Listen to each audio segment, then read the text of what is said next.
অনেক ভোরবেলা আজকে ঘুম থেকে উঠেছি, কয়েকদিন ধরে ভাবছিলাম যে একটু ভোরবেলা ভিডিও বানাবো। So hello everyone, this is me আপন Tania and welcome back to my new blog.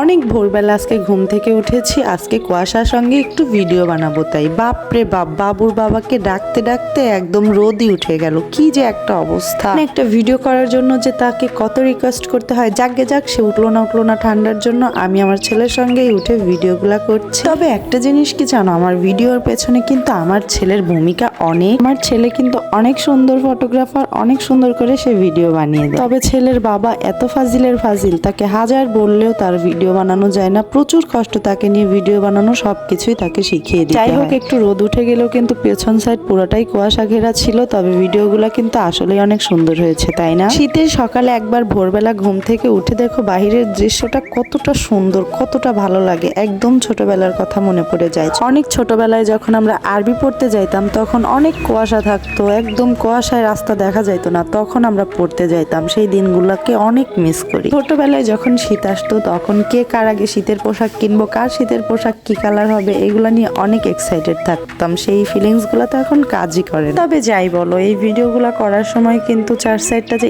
এত সুন্দর লাগবে আমি কিন্তু বুঝতেই পারিনি। তো তোমাদের সবাইকে বলছি, অবশ্যই ভোরবেলা ঘুম থেকে উঠে কুয়াশাচ্ছন্ন একটা সকাল দেখবা মনটাই ভালো হয়ে গিয়েছে, অনেকটাই ভালো লাগবে তখন। যাই হোক, আমার ভিডিওগুলো যদি তোমাদের ভালো লেগে থাকে অবশ্যই লাইক কমেন্ট শেয়ার করে দিও। টাটা।